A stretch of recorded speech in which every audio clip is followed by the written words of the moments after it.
Di sebuah rumah sederhana di pinggiran kota, hiduplah seorang wanita bernama Rani Wulandari.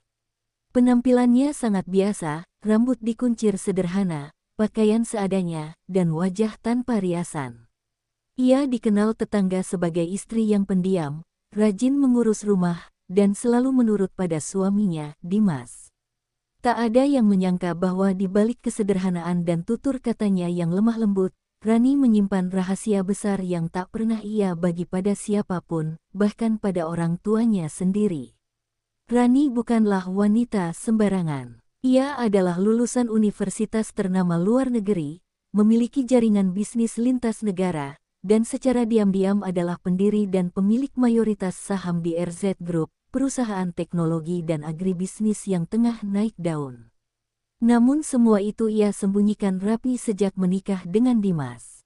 Ia ingin merasakan kehidupan yang benar-benar tulus, tanpa topeng kekayaan. Sayangnya, niat baiknya itu justru membuatnya dihina dan diremehkan. Dimas, sang suami, adalah pria berwajah tampan namun berhati sombong. Ia bekerja sebagai karyawan kecil di perusahaan swasta dan merasa sangat bangga akan pencapaiannya yang biasa saja. Bagi Dimas, istri ideal adalah yang patuh, tidak banyak bicara, dan bergantung pada suami. Ia tak pernah benar-benar menyayangi Rani, hanya menikahinya karena mengira Rani berasal dari keluarga miskin yang mudah dikendalikan. Keangkuhan Dimas semakin menjadi karena didukung penuh oleh ibunya, Bu Rika, seorang wanita kolot yang membenci menantu perempuan yang terlalu pintar atau mandiri. Sejak awal pernikahan, Rani sudah mendapat perlakuan dingin dari mertua. Ia sering dihina karena tidak punya penghasilan tetap, dianggap beban rumah tangga, dan bahkan disindir sebagai perempuan yang untung dapat suami mapan. Padahal, tanpa diketahui siapapun, seluruh tagihan rumah, cicilan mobil, bahkan uang untuk renovasi rumah yang Dimas banggakan, semuanya datang dari Rani. Ia menyalurkan dananya melalui yayasan sosial miliknya, menyamar sebagai bantuan donatur agar tidak menimbulkan kecurigaan. Setiap malam, setelah pekerjaan rumah selesai dan rumah sepi, Rani kembali menjadi dirinya yang sesungguhnya. Di dalam kamar kecilnya, ia membuka laptop pribadi dengan sistem keamanan tingkat tinggi, memantau laporan keuangan ratusan cabang RZ Group, memimpin rapat virtual dengan direksi, dan menyetujui investasi bernilai miliaran rupiah.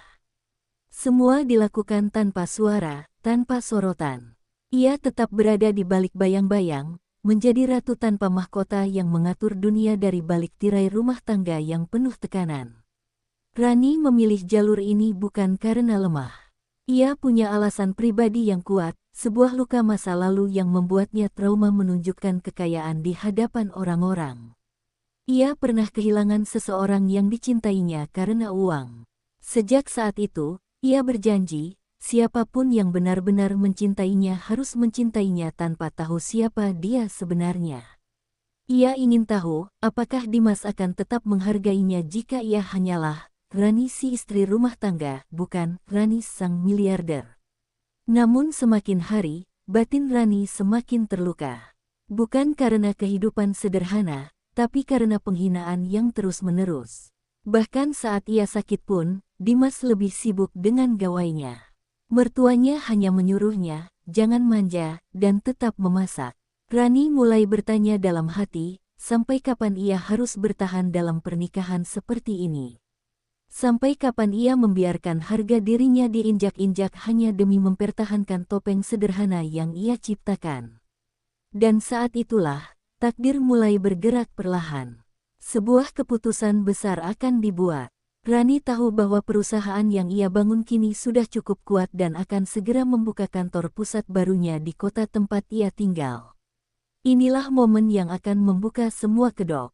Tapi sebelum itu terjadi, Rani masih harus bersabar, karena badai penghinaan yang lebih besar belum selesai. Pagi itu, aroma nasi goreng buatan Rani memenuhi dapur rumah kecil mereka. Ia bangun lebih awal seperti biasa, memastikan semua kebutuhan suaminya siap, pakaian disetrika, sepatu disemir, sarapan disajikan hangat. Namun, alih-alih mendapat senyum atau ucapan terima kasih, Dimas justru mengerutkan dahi saat melihat lauknya. Telur lagi, kamu tuh nggak kreatif banget jadi istri. Masa tiap hari lauknya gini-gini aja? Kata Dimas ketus, lalu meninggalkan meja makan tanpa menyentuh sebutir nasi pun. Rani hanya menunduk. Ini bukan pertama kali ia diperlakukan seperti itu. Siang harinya, Rani harus menghadapi lebih dari sekadar sindiran. Mertuanya, Bu Rika, datang membawa 2 kantong belanjaan dan langsung menyuruh Rani membongkar serta merapikannya. Sudah dikasih makan di rumah anak saya, dikasih tempat tinggal, kamu enaknya tidur siang terus. Nggak punya malu ya, ucapnya lantang. Padahal saat itu Rani baru saja selesai mencuci pakaian seisi rumah. Jantungnya terasa perih, tapi ia tetap menjawab dengan tenang. Maaf Bu, saya barusan beresin cucian, makanya belum sempat duduk. Tapi jawaban lembut itu justru membuat sang mertua semakin naik darah. Kamu itu ya, makin dikasih hati makin jadi. Sore harinya, Rani duduk di ruang tamu sendirian. Di tangannya, sebuah buku catatan kecil yang ia tulis sejak awal menikah. Isinya bukan curhatan, melainkan proyeksi keuangan dan rencana ekspansi bisnis RZ Group. Ia selalu menulis dengan tangan sebelum memasukkannya ke sistem digital miliknya. Baginya, kegiatan ini adalah pelarian sekaligus pengingat bahwa dirinya bukan wanita lemah seperti yang mereka anggap. Di luar sana, ratusan karyawan menggantungkan harapan pada kebijakannya. Tapi di dalam rumah ini, ia dianggap tak lebih dari pelayan. Satu-satunya orang yang tahu siapa dirinya sebenarnya hanyalah asistennya yang tinggal di kota lain, dan sang pengacara pribadi yang mengatur seluruh legalitas bisnisnya. Bahkan sahabat terdekatnya pun tidak tahu.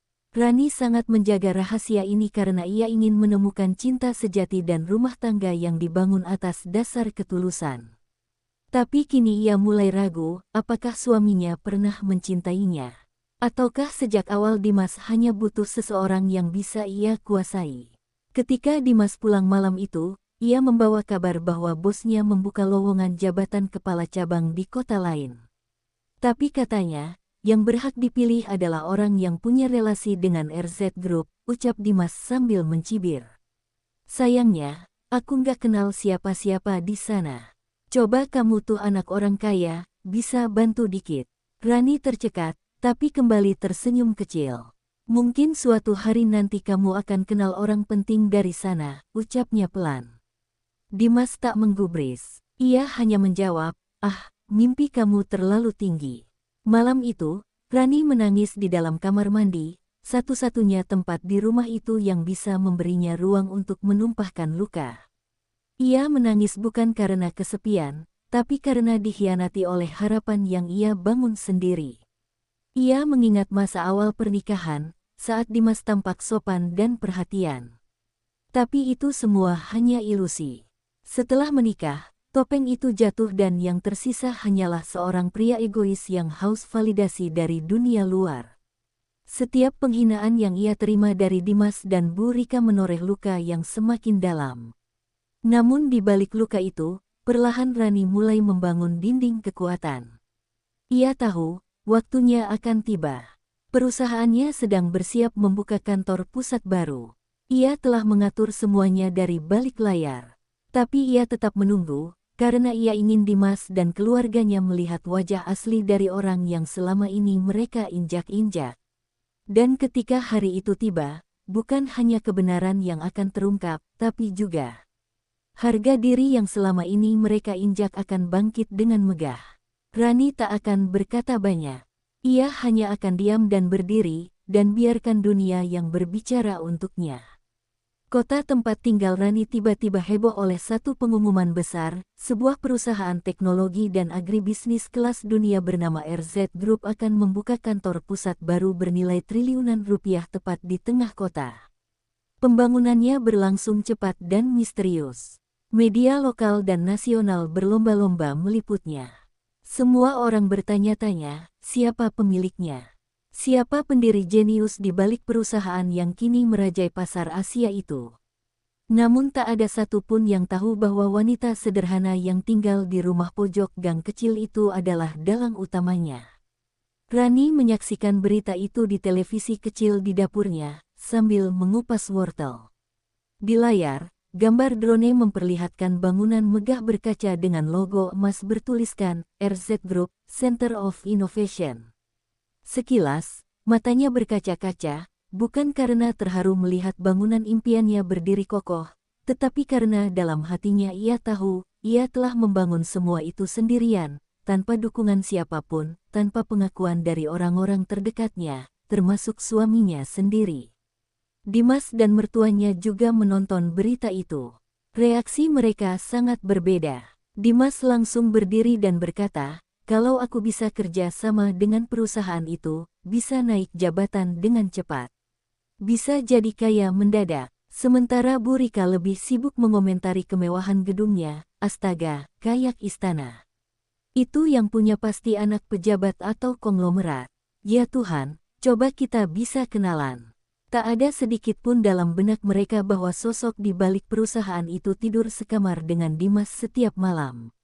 Di kantor pusat RZ Group yang baru, seluruh staf bekerja keras menyambut peresmian yang akan digelar dalam waktu 2 minggu. Undangan VIP dikirim secara terbatas. Media internasional pun mulai melirik.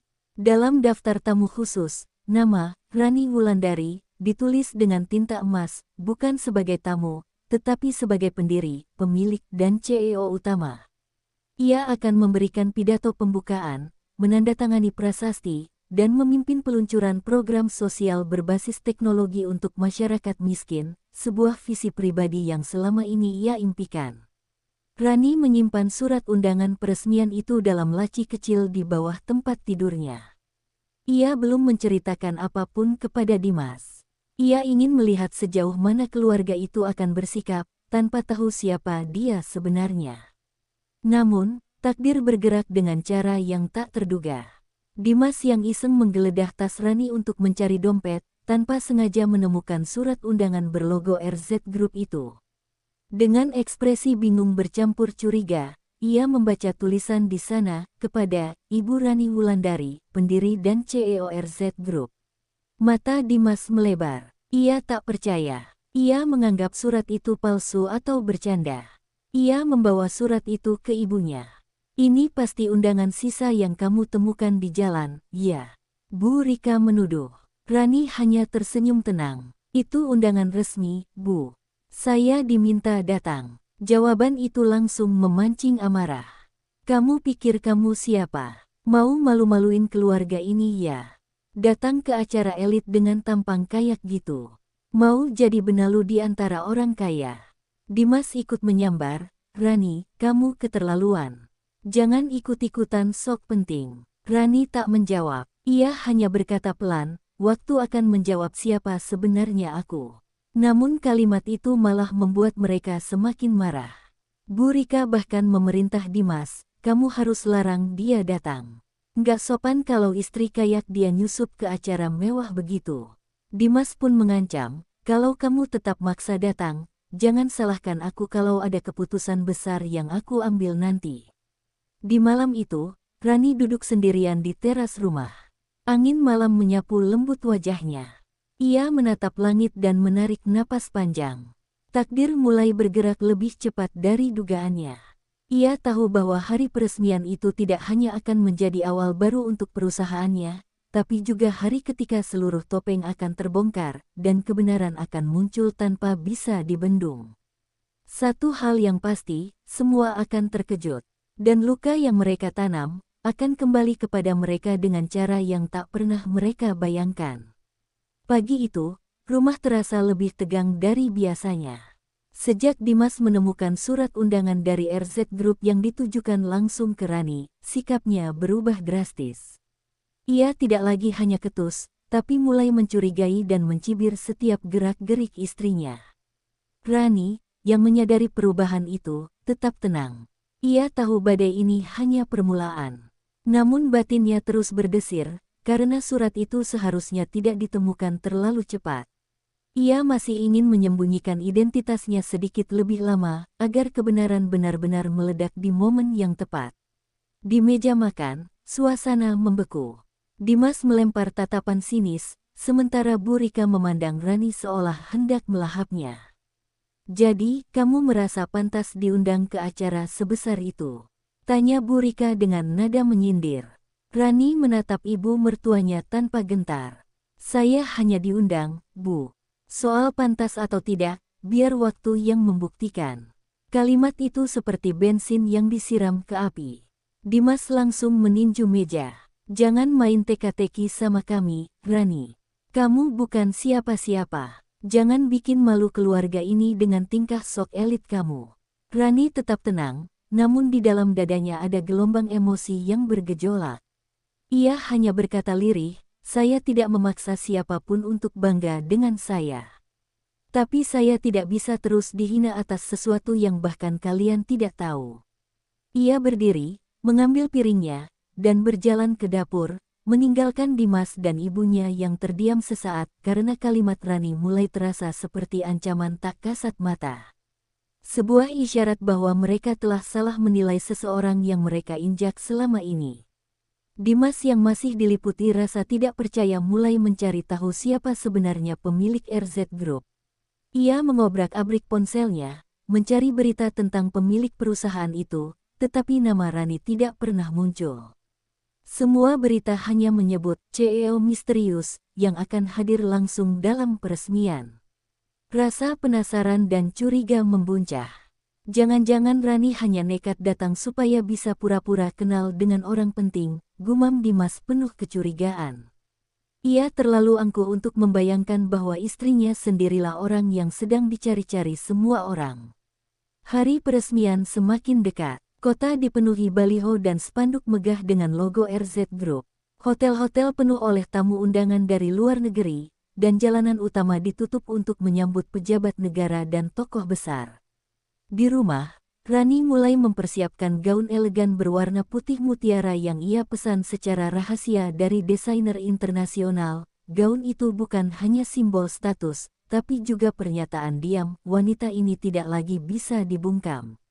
Ia menyimpannya di lemari dalam kantong khusus, menanti hari pengungkapan yang semakin dekat.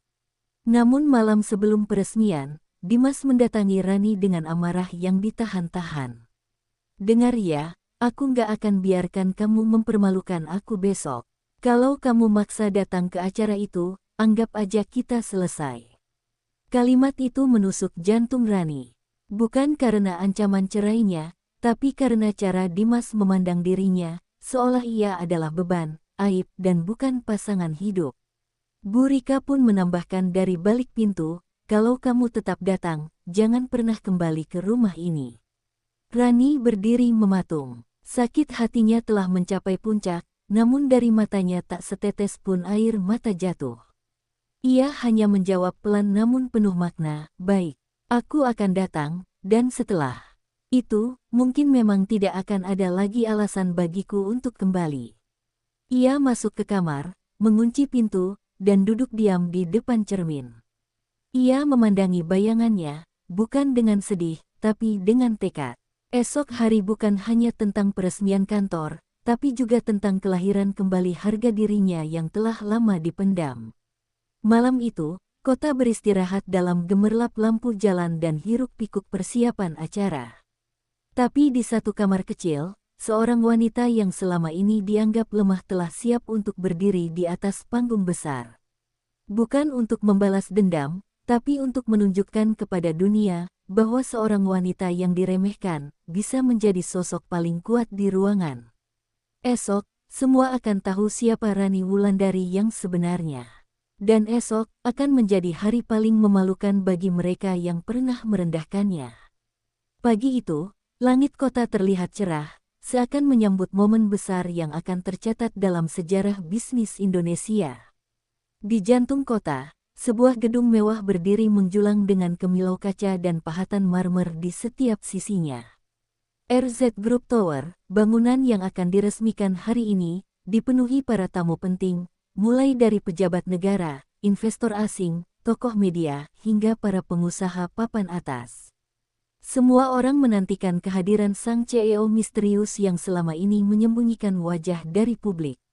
Namun di tempat lain, di sebuah rumah kecil di pinggir kota, seorang wanita bernama Rani Wulandari memulai paginya dengan diam. Ia berdiri di depan cermin, mengenakan gaun putih mutiara yang lembut dan berkilau seperti sinar rembulan.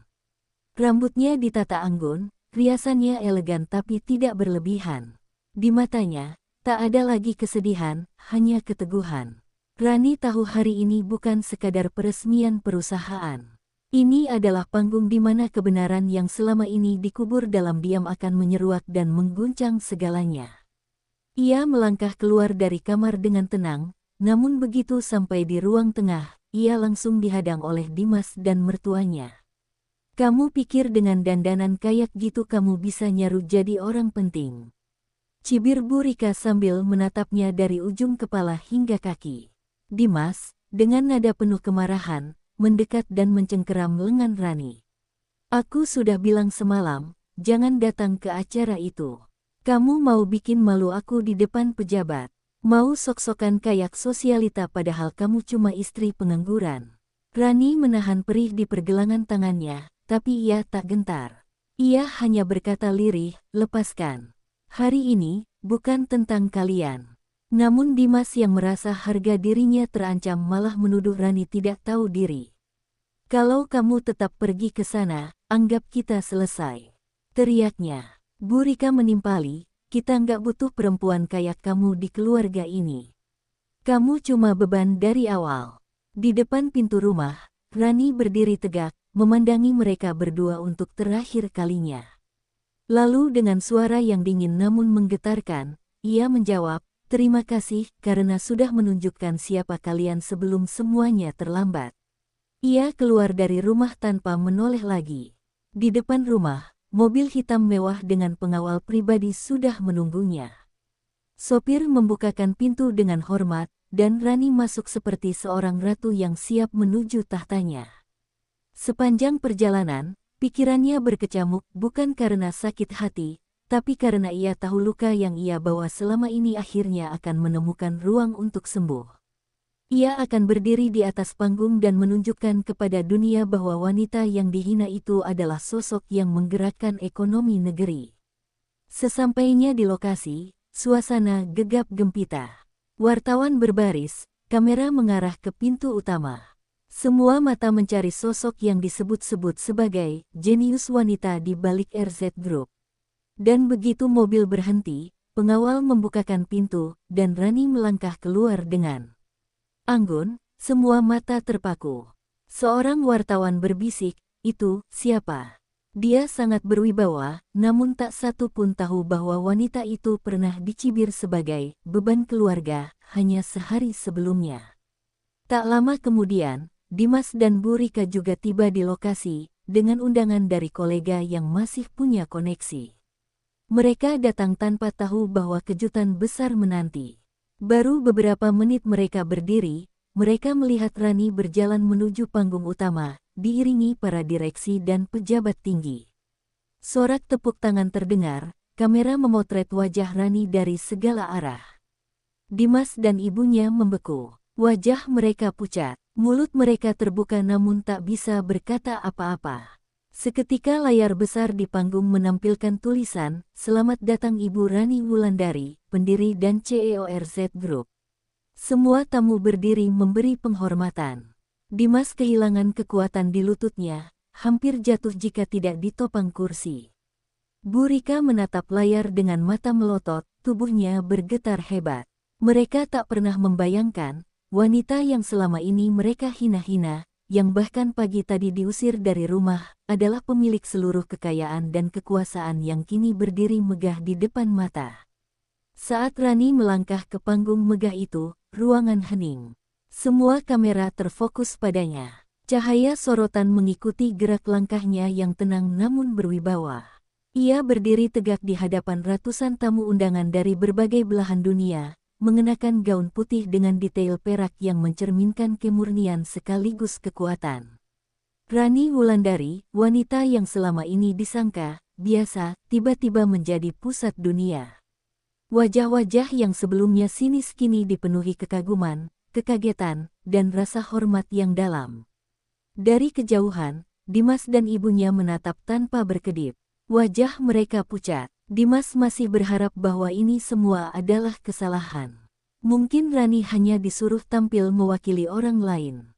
Tapi ketika nama lengkap Rani disebut ulang dengan tegas oleh pembawa acara, dan seluruh petinggi perusahaan berdiri menyambutnya dengan membungkuk hormat, Dimas tahu ia telah menikahi seorang ratu dan menceraikannya di depan umum.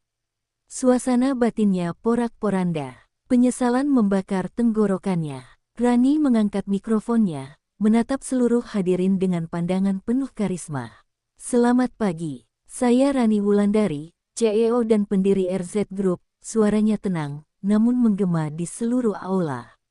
Ia lalu menceritakan perjalanan panjang membangun perusahaan itu dari nol, dimulai dari mimpi sederhana tentang teknologi ramah lingkungan dan akses pertanian untuk masyarakat kecil.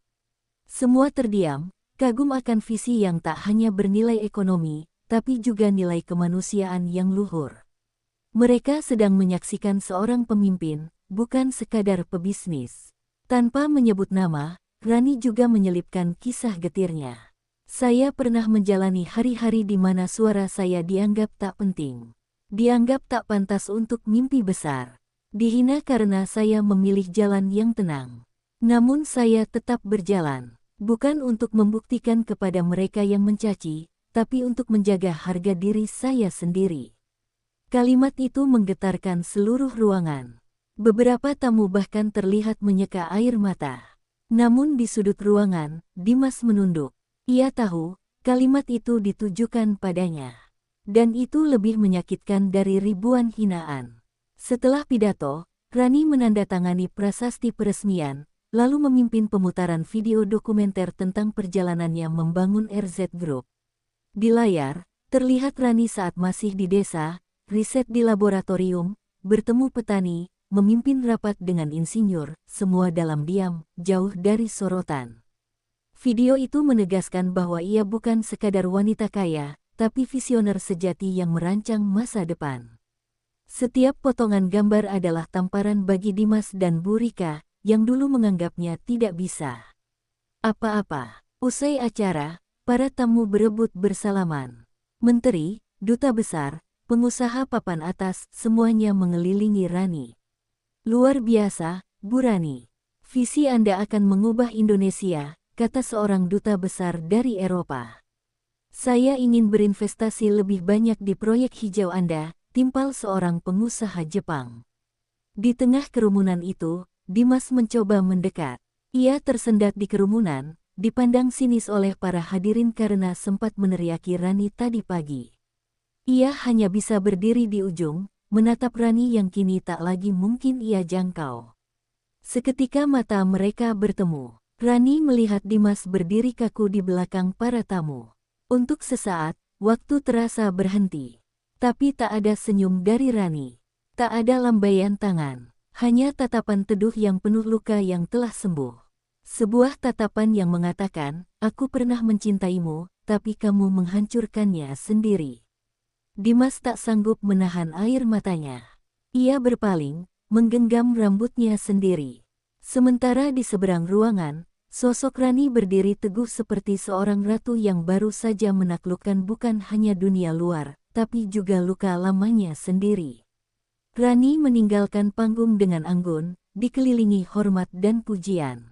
Dunia kini mengenalnya bukan sebagai istri siapa-siapa, bukan sebagai wanita biasa, tapi sebagai Rani Wulandari, pendiri kerajaan bisnis raksasa yang dibangun di atas keteguhan dan kesabaran.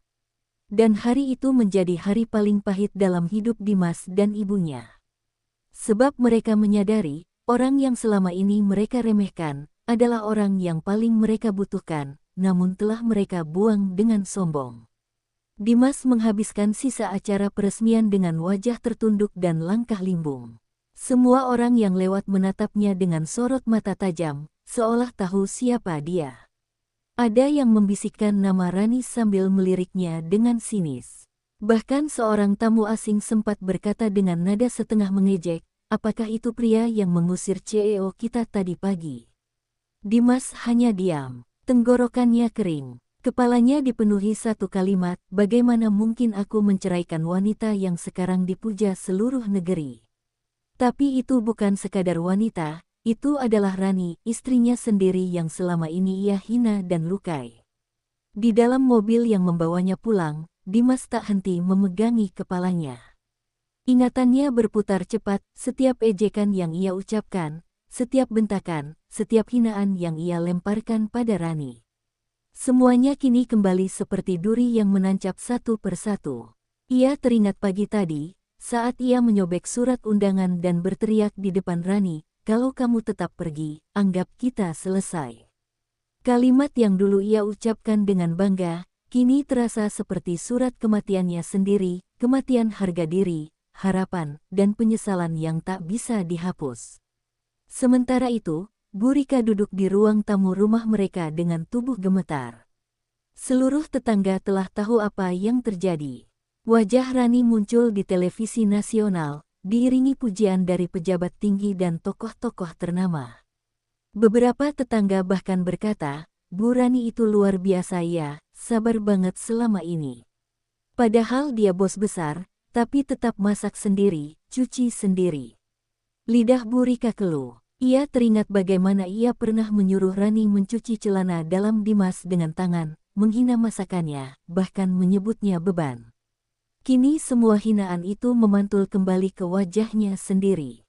Dimas tidak tahan lagi. Malam itu juga ia pergi ke rumah mewah yang kini jadi kediaman resmi CEORZ Group.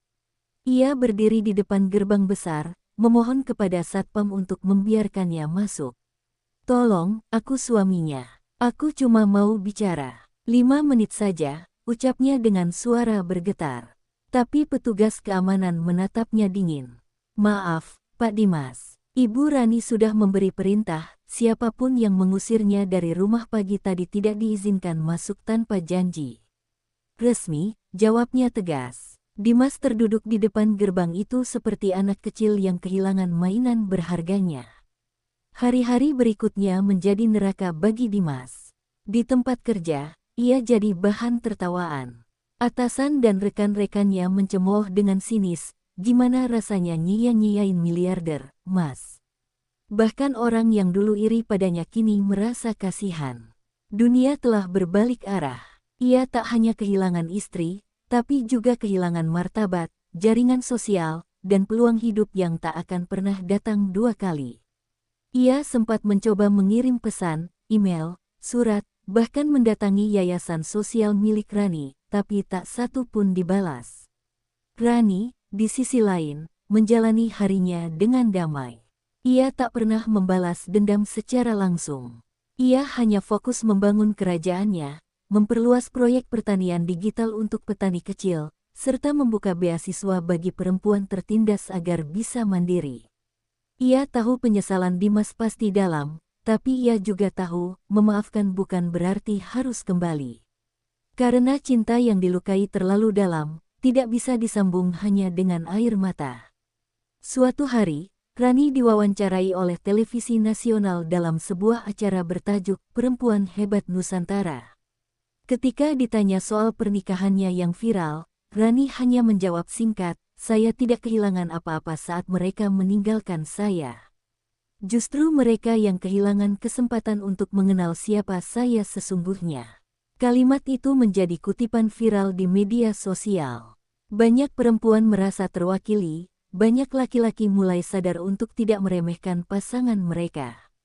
Dan di sebuah rumah kecil yang kini sepi, Dimas duduk termenung di kursi reot. Ia menatap televisi yang menampilkan senyum mantan istrinya yang kini dikagumi seantero negeri. Air matanya jatuh tanpa suara. Di tangannya, masih tergenggam surat cerai yang dulu ia sodorkan dengan bangga. Kini surat itu menjadi simbol kebodohan dan kesombongannya sendiri. Tapi waktu tak bisa diulang. Dan wanita yang dulu ia buang, telah menjelma menjadi seseorang yang tak lagi bisa ia sentuh, apalagi miliki. Malam itu, Rani duduk sendiri di balkon penthouse mewah yang menghadap ke gemerlap kota. Di tangannya, secangkir teh melati hangat, namun tak sedikit pun ia teguk. Matanya menatap jauh, menembus lampu-lampu neon dan gedung-gedung tinggi, seolah mencoba menemukan serpihan dirinya yang dulu pernah ia sembunyikan. Di balik semua pencapaian, tepuk tangan, dan sorotan kamera, Rani tetaplah seorang wanita yang pernah berharap rumah tangga sederhana bisa jadi tempat pulang yang hangat. Tapi harapan itu telah hancur, dan yang tersisa hanyalah luka, luka yang tidak mengubah arah hidupnya, tapi membentuk siapa dirinya sekarang. Keesokan paginya, Rani dijadwalkan hadir di acara televisi nasional bertajuk Wajah Baru Kepemimpinan Perempuan Indonesia. Acara itu dipandu oleh seorang jurnalis senior yang cerdas dan terkenal dengan pertanyaan-pertanyaan tajam. Rani tahu bahwa ia akan ditanya banyak hal, termasuk soal perceraiannya yang kini menjadi konsumsi publik. Asistennya sempat bertanya, "Bu, ingin kami batasi topik pribadi dalam sesi wawancara nanti?" Rani hanya menggeleng lembut, "Tidak perlu, saya siap," ucapnya tenang. Karena bagi Rani, luka hanya akan menyakitkan jika terus disembunyikan. Dalam wawancara itu, sang jurnalis membuka dengan pujian terhadap keberhasilan RZ Group, lalu masuk ke pertanyaan paling ditunggu publik. "Ibu Rani, maafkan saya bertanya, bagaimana perasaan Anda mengetahui bahwa pria yang dulu menghina Anda kini jatuh dalam penyesalan mendalam?" Rani terdiam sejenak, seluruh studio hening. Lalu ia menghela napas dan menjawab dengan suara pelan namun penuh kekuatan, "Saya tidak pernah berharap siapapun jatuh. Tapi saya belajar bahwa tak semua luka harus dibalas dengan luka. Saya memilih melangkah bukan untuk meninggalkan, tapi untuk melindungi diri saya sendiri." Ia melanjutkan dengan kata-kata yang membuat semua hadirin terpaku, "Dulu saya menyembunyikan siapa saya karena ingin dicintai tanpa syarat. Tapi ternyata, yang saya temui bukan cinta, melainkan ego. Dan ketika ego merasa terganggu, ia melukai, menghina, dan menolak menerima bahwa wanita juga bisa berdiri sejajar, bahkan lebih tinggi. Hari ini saya berdiri bukan karena dendam, tapi karena saya tak ingin ada perempuan lain yang mengalami luka yang sama dan memilih diam." Ucapan itu viral di media sosial dan menjadi kalimat pembuka seminar-seminar pemberdayaan perempuan. Sementara itu, Dimas menonton wawancara itu di sebuah warung kopi kecil, sendirian. Beberapa orang mengenalinya, tapi tak ada yang menyapa. Ia tahu dirinya bukan lagi seseorang yang dihormati. Wajahnya kini identik dengan penyesalan, kesombongan, dan kegagalan mengenali berlian yang ia miliki. Saat Rani menyebut ego dan penghinaan, Dimas tahu bahwa ia sedang dibicarakan. Tapi Rani tidak menyebut namanya. Ia tidak menjatuhkannya. Ia hanya berdiri tegak di atas luka yang dulu ia goreskan. Dan itu lebih menyakitkan daripada dihukum. Setelah acara, Rani kembali ke kantornya dan mendapati puluhan pesan dari perempuan-perempuan seluruh Indonesia. Ada yang mengaku terinspirasi, ada yang menangis karena merasa kisah mereka serupa, ada pula yang meminta nasihat. Rani membaca semuanya. Ia tahu bahwa tugasnya kini lebih besar dari sekadar mengelola perusahaan. Ia adalah suara bagi mereka yang dibungkam, sandaran bagi mereka yang dihancurkan, dan pelita bagi mereka yang kehilangan harapan. Luka-luka masa lalunya telah berubah menjadi kekuatan yang membangkitkan orang lain. Di suatu malam yang tenang, Rani duduk di ruang kerjanya yang mewah. Ia membuka laptopnya dan menulis sebuah surat elektronik, bukan untuk bisnis, tapi untuk dirinya sendiri. Ia menulis, "Rani, kamu pernah dilukai. Tapi kamu tidak tenggelam. Kamu berdiri, bukan untuk membuktikan pada siapapun, tapi karena kamu layak bahagia.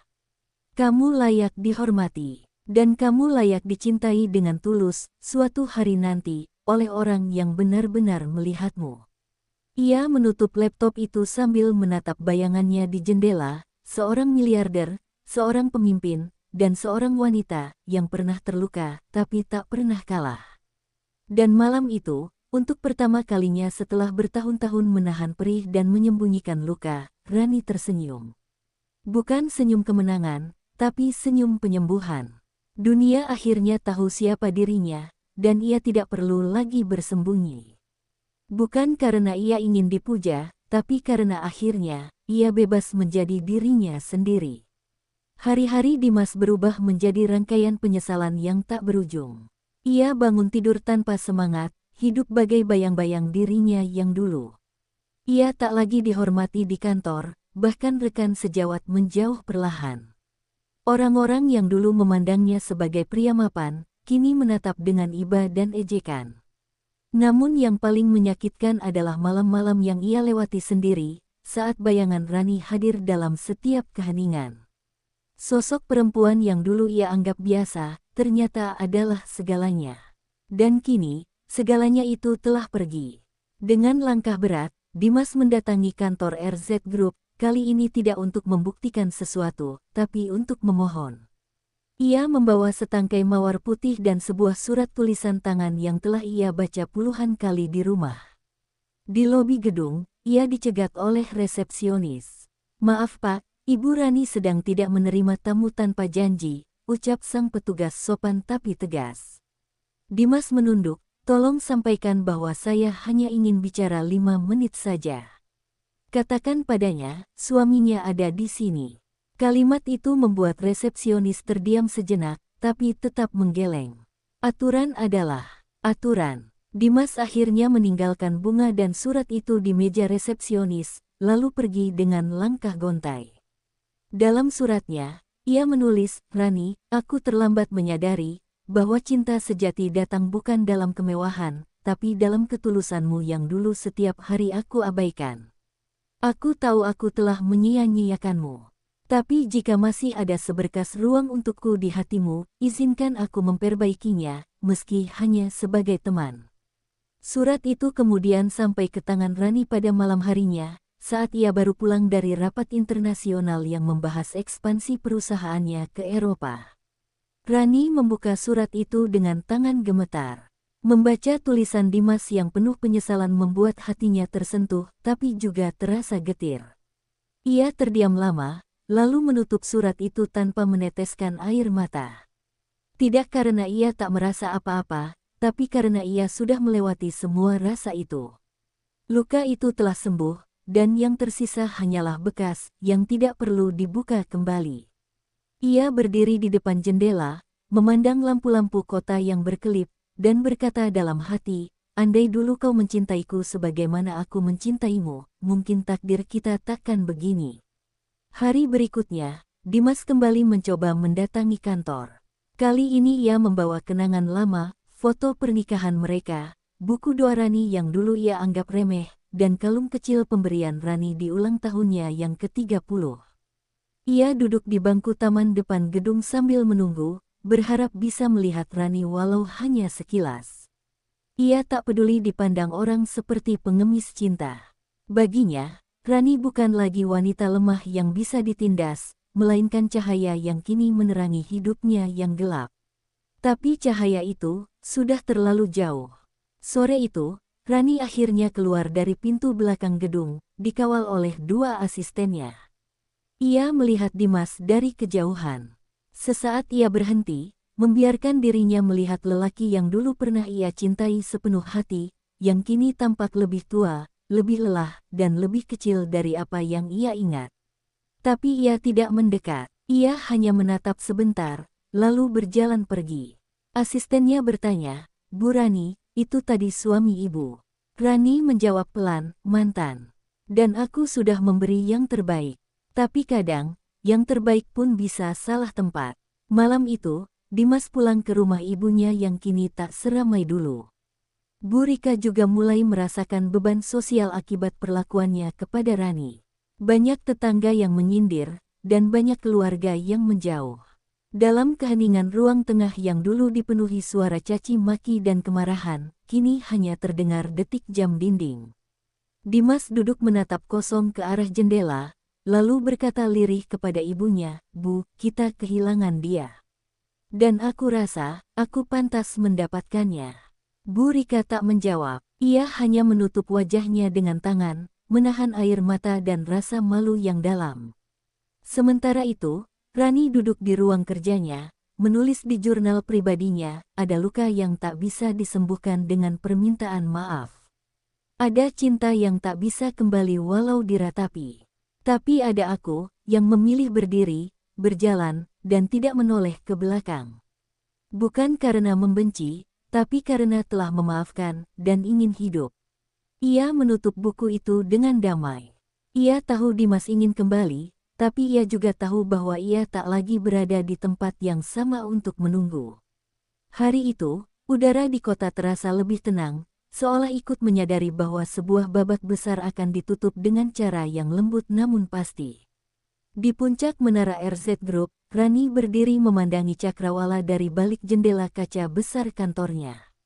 Di hadapannya terbentang langit yang luas, simbol dari pilihan yang akhirnya ia ambil, melangkah ke masa depan tanpa bayang-bayang masa lalu. Ia tahu Dimas masih mencoba mencari celah untuk kembali, mencoba menebus kesalahan yang sudah terlalu dalam. Tapi ia juga tahu bahwa cinta yang dulu pernah mekar, telah gugur, dan tak bisa tumbuh dari tangisan. Pagi itu, asisten pribadinya menyerahkan sebuah undangan sederhana ke meja Rani. Undangan itu datang dari Dimas, permintaan untuk bertemu secara pribadi, satu kali saja. Tidak untuk mengemis cinta, tapi untuk pamit, begitu tulisnya. Rani memandang surat itu cukup lama. Ia tidak segera menjawab, namun setelah menghela napas panjang, ia hanya menuliskan dua kata di bawahnya, besok. Taman belakang kantor, jam 4, tak ada nada harapan. Hanya kesempatan terakhir untuk menutup semuanya, dengan kepala tegak. Esoknya, Rani datang mengenakan pakaian sederhana. Tidak dengan gaun mewah, tidak dengan kalung berlian. Hanya kemeja putih dan celana panjang krem, seperti saat ia pertama kali bertemu Dimas dulu. Di taman kecil belakang gedung, Dimas sudah menunggu dengan mata sayu. Ia berdiri begitu melihat Rani, namun tidak langsung bicara. Untuk beberapa saat, mereka hanya saling menatap, dan dalam tatapan itu ada ribuan kenangan yang berkelebat, dari tawa kecil hingga air mata yang dulu diam-diam ditelan. Aku tidak datang untuk memohonmu kembali, ujar Dimas pelan. Aku hanya ingin mengatakan, terima kasih. Karena tanpa sadar, aku hidup dari tanganmu selama ini.